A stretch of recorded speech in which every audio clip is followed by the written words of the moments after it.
എടത്തലയിൽ POCSO case ഇരയെ കാണാതായി. വനിതകൾ മാത്രം പഠിക്കുന്ന സ്ഥാപനത്തിൽ നിന്നാണ് 16-കാരിയെ കാണാതായത്. രേഷ്മ ബാബു ഉണ്ട്. രേഷ്മ, എന്താണ് അവിടെ സംഭവിച്ചത്? ഈ പെൺകുട്ടിയെ എപ്പോൾ മുതലാണ് കാണാതായത്? എന്താണ് വിശദാംശം?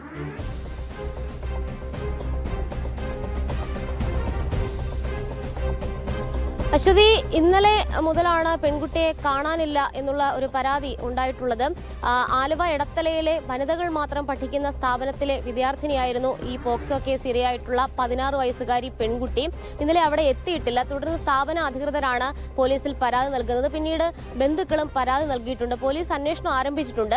ഈ അന്വേഷണത്തിനിടയിലാണ് ഈ പെൺകുട്ടി നേരത്തെ കൊല്ലത്തെ ഒരു പോക്സോ കേസിലെ ഇരയാണ്, കരുനാഗപ്പള്ളിയിലെ പോക്സോ കേസിലെ ഇരയാണ് എന്നുള്ള കാര്യത്തിൽ ഒരു വ്യക്തത ഉണ്ടാകുന്നത്. ഈ പോക്സോ കേസൊക്കെ ഉണ്ടായതിന് തൊട്ട് പിന്നാലെ കുടുംബം ആലുവ എടത്തലയിലേക്ക് താമസം മാറുകയായിരുന്നു.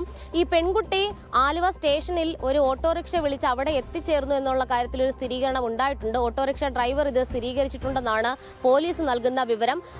ഈ ഓട്ടോയിൽ സ്റ്റേഷനിൽ എത്തിയ സമയത്ത് ഓട്ടോറിക്ഷ ഡ്രൈവറുടെ മൊബൈൽ ഫോൺ വാങ്ങിച്ച് ഒരു നമ്പറിലേക്ക് വിളിച്ചിട്ടുണ്ട്. ആ നമ്പർ ഈ നേരത്തെ പറഞ്ഞ പോക്സോ കേസിലെ പ്രതിയുടേതാണ്. 19-കാരനാണ് ഇയാള്, കായംകുളം സ്വദേശിയാണ്. ഈ പോക്സോ കേസിലെ പ്രതിക്കൊപ്പം തന്നെ പെൺകുട്ടി ഇറങ്ങിപ്പോയി എന്നുള്ളതാണ് പോലീസിന്റെ സംശയമുള്ളത്. അതുകൊണ്ട് ഈ ഫോൺ കേന്ദ്രീകരിച്ചും ഈ സ്റ്റേഷൻ പരിധിയിലുള്ള CCTV കേന്ദ്രീകരിച്ചുമുള്ള ഒരു അന്വേഷണത്തിലേക്കാണ് പോലീസ് കടക്കുന്നത്.